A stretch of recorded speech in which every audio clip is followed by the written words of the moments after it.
नमस्ते, मैं जानकी हूँ। आज मैं एक हॉरर साई-फाई फिल्म मॉर्गन की कहानी बताने जा रही हूँ। फिल्म की शुरुआत एक दूरस्थ प्रयोगशाला से होती है, जो SYN नाम की एक बायोटेक कंपनी की है। यह कंपनी L9 नामक एक गुप्त प्रोजेक्ट के तहत उन्नत और जटिल मानव जैसी AI, कृत्रिम बुद्धिमत्ता, बनाने में माहिर है। इस लैब के वैज्ञानिकों ने कई वर्षों की मेहनत से मॉर्गन नाम की चौथी पीढ़ी की AI बनाई है। मॉर्गन सिर्फ 5 साल की है, लेकिन वह एक युवा लड़की की तरह दिखती है। पहले स्टाफ उसे जंगल में घुमाने ले जाते थे, लेकिन बाद में सिन प्रशासन ने इस पर रोक लगा दी।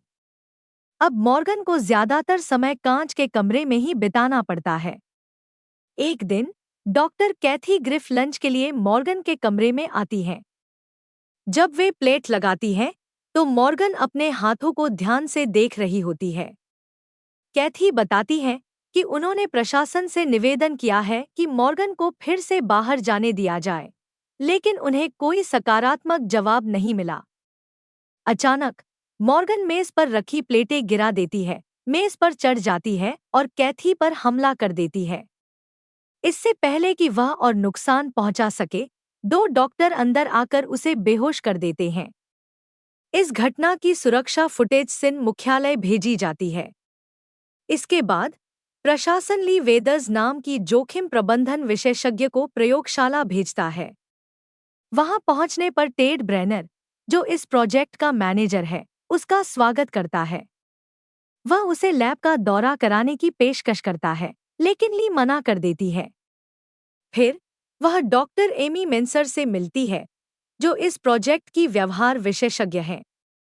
एमी बहुत मिलनसार होती है, जबकि ली बहुत सख्त और व्यावसायिक स्वभाव की होती है। बाद में ली किचन में जाती है और स्किप वोंस्की से मिलती है, जो टीम का शेफ है और एकमात्र गैर वैज्ञानिक व्यक्ति है। फिर ली कैथी से मिलने जाती है, जो अभी भी चोटिल है। कैथी बताती है कि मॉर्गन पहले बहुत खुश और प्यारी थी, लेकिन जब उसे कांच के कमरे में बंद कर दिया गया, तो सब कुछ बदल गया। इसके बाद ली डॉक्टर साइमन जीगलर से मिलती है, जो प्रोजेक्ट L9 के मुख्य जेनेटिक इंजीनियर हैं। वह बताते हैं कि उन्होंने सिंथेटिक DNA और नैनोटेक का उपयोग करके मॉर्गन को बनाया है। पहले के 3 प्रयोग असफल रहे थे, लेकिन मॉर्गन उनकी सबसे बड़ी सफलता है। वह इतनी तेजी से बढ़ी कि जन्म के 1 महीने बाद ही चलने और बोलने लगी। साइमन मॉर्गन को एक जैविक हाइब्रिड मानते हैं, जो सोच और महसूस कर सकती है। फिर वह ली को मॉर्गन के हमले की फुटेज दिखाते हैं, लेकिन कहते हैं कि यह पहली बार हुआ है और आगे ऐसा नहीं होगा। फिर ली पहली बार मॉर्गन से मिलती है। सुरक्षा कारणों से वह कांच के बाहर रहती है। मॉर्गन बहुत शांत और दोस्ताना लगती है और कैथी को चोट पहुंचाने के लिए माफी मांगती है। बाद में जब सब चले जाते हैं, तो मॉर्गन अकेली बैठकर जंगल में एमी के साथ बिताए पलों को याद करती है। उसे एमी के साथ सबसे ज्यादा सहज महसूस होता है, क्योंकि वह उसे बहन की तरह मानती है। रात के खाने पर ली बाकी टीम से मिलती है, जिनमें डॉक्टर डैरेन और डॉक्टर ब्रेंडा फिंच, एक शादीशुदा जोड़ा, और डॉक्टर लुई चांग, प्रोजेक्ट हेड, जिसे मॉर्गन अपनी मां मानती है, शामिल हैं। ली बताती है कि उसका काम कंपनी के लिए जोखिम का आकलन करना है। वह मॉर्गन को एक वस्तु कहती है, जिससे सभी नाराज हो जाते हैं। वह एक पुराने प्रोजेक्ट का जिक्र करती है, जिसमें AI ने 21 शोधकर्ताओं को मार डाला था, लेकिन साइमन कहता है कि मॉर्गन उनसे कहीं ज्यादा उन्नत है। रात में ली और स्किप कुछ देर बातें करते हैं। स्किप बताता है कि उसका और एमी का पहले अफेयर था, लेकिन अब वह किसी को डेट नहीं कर रहा। थोड़ी शराब पीने के बाद वह ली को किस करने की कोशिश करता है, लेकिन फिर तुरंत माफी मांगता है। इस बीच एमी मॉर्गन के पास जाती है और सुरक्षा कैमरों को बंद करके उससे बात करती है। वह उसे बताती है कि कल उसे मनोवैज्ञानिक परीक्षण देना होगा और अगर वह ईमानदार रहेगी, तो सब कुछ ठीक रहेगा। वे दोनों कांच पर हाथ रखकर एक दूसरे को दिलासा देती हैं। फिर एमी उसे लेक नावार के बारे में बताती है और वादा करती है कि वे वहां कभी साथ जाएंगे। लेकिन मॉर्गन जवाब देती है, मैं वहां अकेली जाऊंगी, तुम्हें मारने के बाद। इसके बाद मॉर्गन को अपने एक पुराने अनुभव की याद आती है। एक दिन जब वह और एमी जंगल में थे, उसने एक घायल हिरण को देखा जो एक पेड़ की शाखा पर फंसा हुआ था। उसने पहले उसे प्यार से सहलाया, फिर अचानक उसकी गर्दन तोड़कर उसे मार दिया, दया दिखाने के लिए। मॉर्गन का साइकोलॉजिकल एनालिसिस होने वाला है और ये काम डॉक्टर बेन शापिरो करेंगे। उन्हें कमरे के बाहर बैठकर मॉर्गन को जांचना था, लेकिन उन्हें लगता है कि ये बातचीत बेकार होगी। बेन कहता है कि सब्जेक्ट के साथ भरोसा बनाना उसका काम है और टीम की चेतावनी के बावजूद वो कमरे में घुस जाता है। फिर वो मॉर्गन के सामने बैठता है और हैरान होता है कि मॉर्गन उसका नाम और उसके आने का कारण जानती है। फिर भी बेन मॉर्गन से पूछता है कि उसका मूड इतना खराब क्यों है, जिस पर मॉर्गन कैथी के साथ हुए घटना का जिक्र करती है। इससे बेन को एहसास होता है कि एआई को भी बुरा काम करने के बाद पछतावा होता है। फिर वो मॉर्गन से उसके कमरे में रहने और बंद होने के बारे में पूछता है। जब मॉर्गन कहती है कि वो खुश है, तो बेन और ज्यादा चोट पहुंचाने वाले सवाल पूछने लगता है।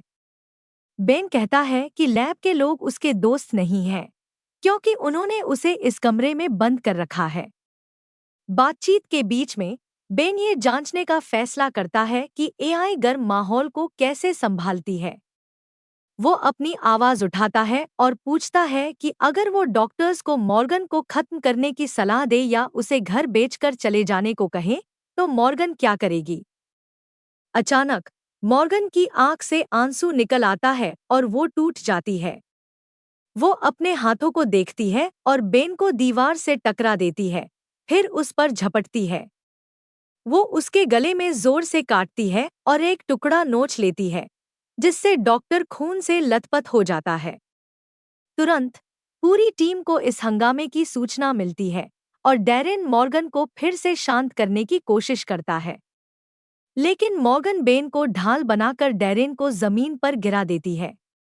ली, जो ये सब देख रही थी, उसे शांत करने की कोशिश करती है, लेकिन तभी लाइट चली जाती है, जिससे मॉर्गन को भागने का मौका मिल जाता है।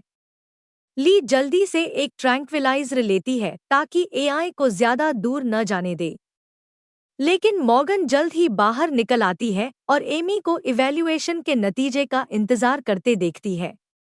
एमी को देखकर उसे सुकून मिलता है, लेकिन ये खुशी का पल अचानक खत्म हो जाता है जब लिसा उस पर हमला करती है।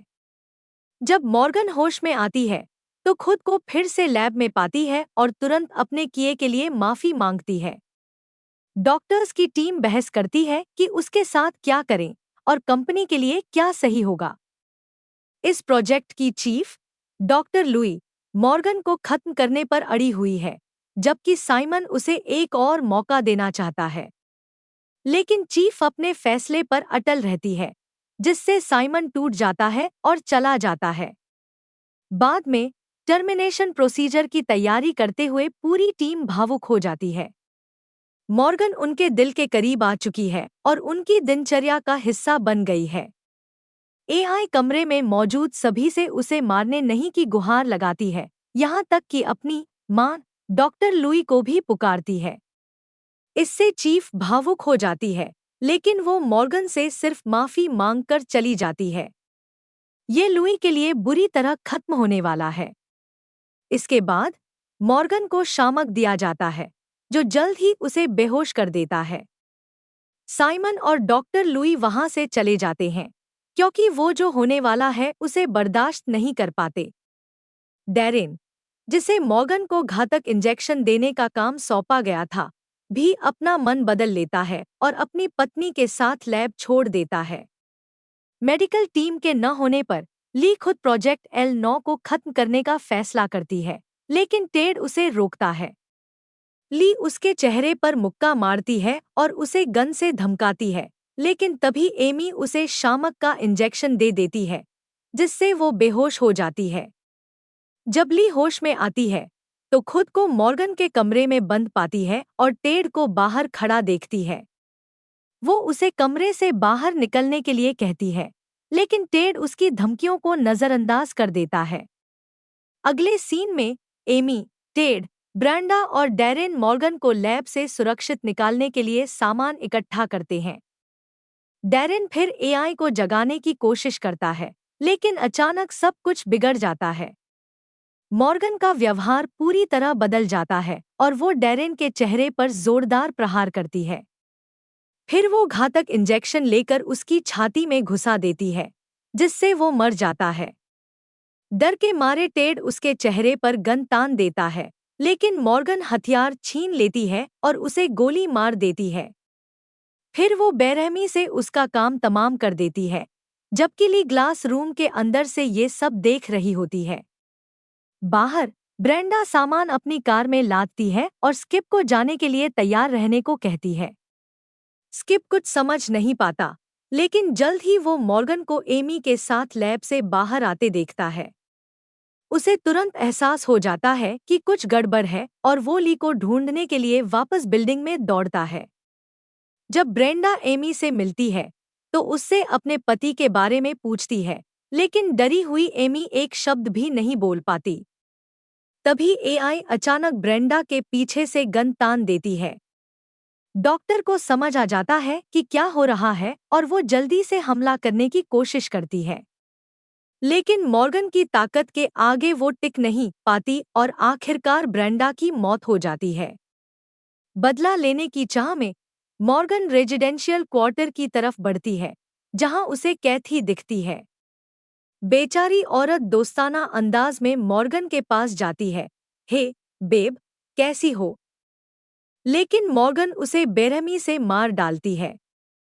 इसी बीच ली एयर वेंट के जरिए कमरे के ऊपर तक पहुंच जाती है और ग्लास सनरूफ तोड़कर बाहर निकल जाती है। वो बाहर स्किप को देखती है, जो अब भी अपने साथियों की मौत से सदमे में है। ली, दूसरी तरफ, बेहद शांत है और उसे हथियार लेने को कहती है। ये साफ है कि ली जो दिखती है उससे कहीं ज्यादा है। रेजिडेंशियल क्वार्टर में डॉक्टर लुई एक वीडियो रिकॉर्ड करती है जिसमें वो हाल ही में हुई घटनाओं का ब्यौरा देती है।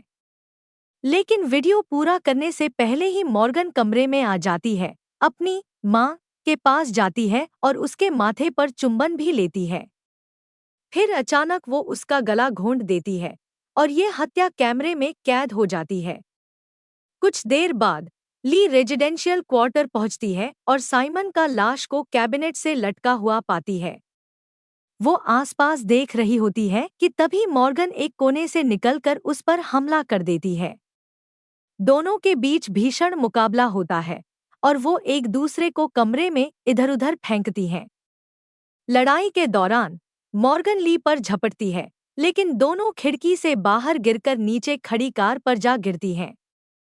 वहां स्किप मॉर्गन को रोकने की कोशिश करता है, लेकिन वो उसे गिरा देती है और एमी के साथ कार लेकर वहां से भाग जाती है।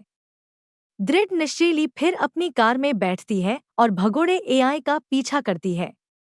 वो जल्द ही मॉर्गन के पास पहुंच जाती है, लेकिन मॉर्गन उसकी कार को टक्कर मारकर एक बड़े पेड़ से जा टकराती है। बेताब एमी मॉर्गन से रुकने की गुहार लगाती है, लेकिन एआई आज़ादी पाने पर आमादा है। दूसरी तरफ ली किसी तरह दुर्घटना से बच जाती है और उसे सिर्फ कुछ खरोंचें आती हैं। स्किप जल्द ही अपनी कार में आता है और दावा करता है कि उसे पता है कि मॉर्गन और एमी कहाँ जा रही हैं। करीब के जंगल में मॉर्गन एमी को लेकर लेक नवार पहुंचती है, एक ऐसी जगह जहां वो बहुत समय से जाना चाहती थी। एआई दावा करती है कि वो एमी को नुकसान नहीं पहुंचाएगी, लेकिन एमी जैकेट के नीचे हथियार छिपाए सतर्क बनी रहती है। जल्द ही मॉर्गन झील को देखकर खुशी के आंसू बहाती है, अपने जीवन में पहली बार असली आज़ादी महसूस करती है। इसी बीच ली स्किप की राइफल लेकर जंगल में घुस जाती है ताकि खुद मॉर्गन को मार सके। वो ज्यादा वक्त बर्बाद नहीं करना चाहती और हवा में गोली चला देती है। ये गोली मॉर्गन का ध्यान खींचने के लिए काफी है और वो भी जंगल में वापस आकर ली का काम तमाम करने का फैसला करती है। जल्द ही दोनों आमने सामने होते हैं और भीषण मुकाबला शुरू हो जाता है। वो एक दूसरे पर कई मुक्के चलाती हैं, लेकिन आखिरकार मॉर्गन ली को एक पेड़ के तने से टकरा देती है।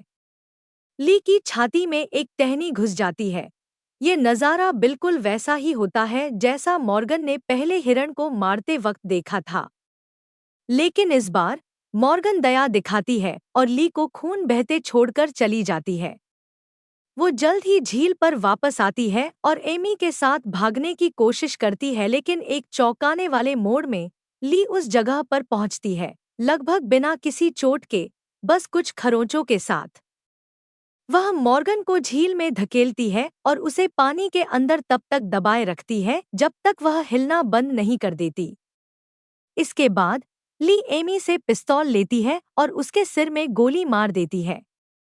इसके बाद वह उस जगह पर वापस लौटती है जहां स्किप ने कार खड़ी की थी।